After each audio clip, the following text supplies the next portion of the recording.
ಕಾಯಿ ಹಂಗಂದ ಕಾಯಿ ಹಂಗಂದ 3 ರೂಪಾಯಿಗೆ 3 ಕೆಜಿ 3 ಕೆಜಿ ಅಂದ್ರೆ ಒಂದೇ 1 ಕೆಜಿ ಒಂದೇ 2 ಕೆಜಿ ಬಂತ. ದಿನಕ್ಕೆ ಎಷ್ಟಾಗ್ಬೋದು? ದಿನ 500 ರೂಪಾಯಿ ದುಡಿತೇನೆ ದಿನಕ್ಕ ಸ್ವಂತ ಎಲ್ಲ ನಿಮ್ಮ ಸ್ವಂತ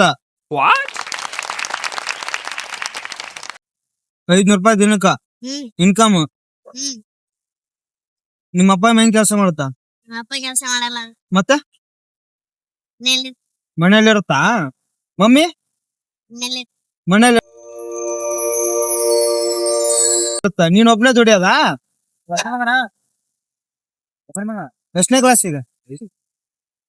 5ನೇ ಕ್ಲಾಸ್. ಇನ್ನ ಇಷ್ಟು ಲೌಟ್ ಬಿಸ್ನೆಸ್ ಬಂದಿ? ಯಾಕ? ಈ ಸಣ್ಣ ಏಜ್ ಅಲ್ಲಿ ದುಡಿಬೇಕಂತ ಆಸೆ ಬಂದೈತಿ. ಬಟ್ ಆ ದುಡಿಬೇಕಂತ ಆಸೆ ಯಾಕೆ ಬಂದೈತಾರ? ಅವ್ರ ಅಪ್ಪ ಅಮ್ಮ ದುಡಿಯಲ್ಲ, ಅದಕ್ಕೋಸ್ಕರ ನಾನು ದುಡಿದ್ರೆ ಆಗತ್ತಂತ ಏನ್ ಮಾಡ್ತಿದ್ದಾನ ದುಡಿತಿದ್ದಾನ.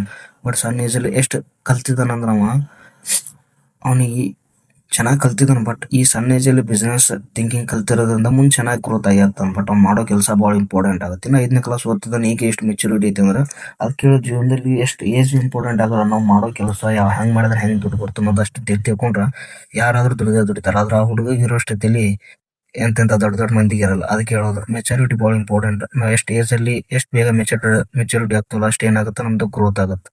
ಆ ಹುಡುಗ ಭಾಳ ಎಕ್ಸಾಂಪಲ್ ಅಂತ.